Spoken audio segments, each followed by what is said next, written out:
Nobody wants to get united. Like, what we gotta do is meet everybody on 149th Street at the bench. Have you guys ever run into a graffiti artist whose ego was completely unwarranted? Of course you guys have. It's graffiti we're talking about. They all have egos. And why is that? Why is it that graffiti, one of the youngest art forms in all of existence, has a massive problem with egos amongst the community of artists? I mean, sure, you can say it's because the very foundation of graffiti is built off of building up your name. It's built off of your ego in general, right? You have to get your name up as much as possible, that way you can get fame and you can be known amongst your peers. So the whole name of the game for graffiti is ego. But there's a bigger reason as to why everyone has an ego in graffiti. And this is the Dunning-Kruger effect. And what the Dunning-Kruger effect is, essentially, is you're too incompetent to realize your own incompetence. And after nearly 20 years of teaching graffiti, I can definitely say that is 100% applicable to graffiti. And it's not 100% graffiti's fault. It's almost impossible to find a reliable source of information for graffiti because of how much misinformation is out there. So this keeps people ignorant. This keeps graffiti artists in the dark. So what happens? You have a community of artists that is too incompetent to realize their own incompetence. And the only way this changes is if that person actively seeks out more information. Now, don't get me wrong, we all suffer from the Dunning-Kruger effect. It's the natural way things work. It's the natural progression of knowledge. You start off not knowing anything about this new thing you're taking on. Whether it's art, whether it's cooking, no matter what it is, you don't know how much you don't know. And as a result, when you learn the tiniest bit of things, you feel really good, you feel invigorated, and you feel smarter for it. So that leads you to believe you have some semblance of competence, when in actuality, there's still a lot more to know, and you simply just don't know what you don't know. But when you get to an intermediate level, you begin to see the ceiling of knowledge and you begin to realize how little you know in the grand scheme of things. And once you realize that, your confidence plummets and you reach a new humility. And then, once you actually begin to get to a professional skill level, only then do you get a new confidence about you. Not specific to graffiti, most artists in general stay in the Dunning-Kruger effect. Most never get out of that. And that's because they're too busy going, I paid from the heart!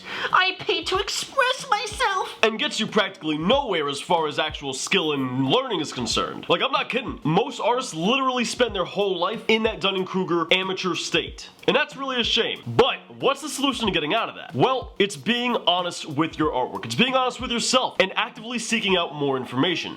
You have to admit to yourself that you don't know much of anything about this topic. And there's still a great deal to learn. And only when you get that, you begin to actually learn new things. Where you begin to actually accurately judge your own artwork. And this is an important skill for artists to have. I know you hear a lot of artists say, don't compare yourself to other artists. I'm about to tell you the exact opposite. Compare yourself to everybody. But the second it becomes a negative thing, stop. Now, why should you be comparing yourself? Well, you really want to be comparing yourself so you can see all the information you don't yet know utilized by somebody who knows it. That way you can take something away from that. You can learn from it. When you couple that with actively studying and learning the fundamentals, you'll see your skill level skyrocket real quick. And it's not going to be perfect. You're still going to be making mistakes, but we all make mistakes. And it's with this that you have to learn how to appreciate your work as well. You have to learn when to look at your work and see what you did correctly. And even though it may not be perfect, you can still appreciate a well done job. And you can still appreciate improvement at the end of the day. That's the important part. Because so long as we're actively learning and so long as we're actively practicing, we all suck compared to ourselves in the future. And that state of mind also keeps you humble about your skill level. One of the biggest issues with graffiti is graffiti artists' ignorance. Because I'm telling you right now, after teaching for so long, 99% of the egos in graffiti are completely unwarranted. I used to have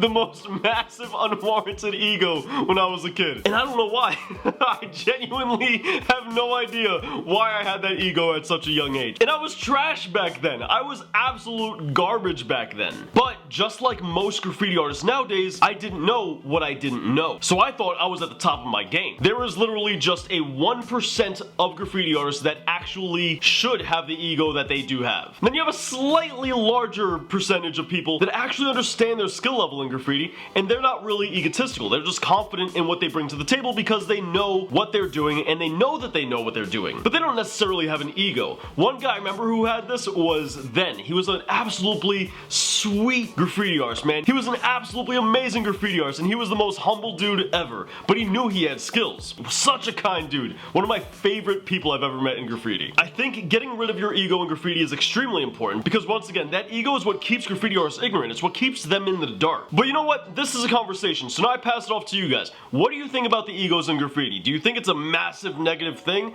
or do you think it's actually a positive thing? I understand egos are kind of necessary for a writer to have. It makes 100% sense for a writer to have a massive ego, and I get where that comes from. But I think even writers should have a massive amount of humility. That never is a bad thing. But what do you guys think about that? But on that note, guys, if you enjoyed today's video, let me know in the comments down below. And if you're new here, feel free to subscribe. We got the most credible and best how to do graffiti tutorials you can possibly find anywhere online. So feel free to check out those playlists. I'll catch you guys next week, but until then, peace.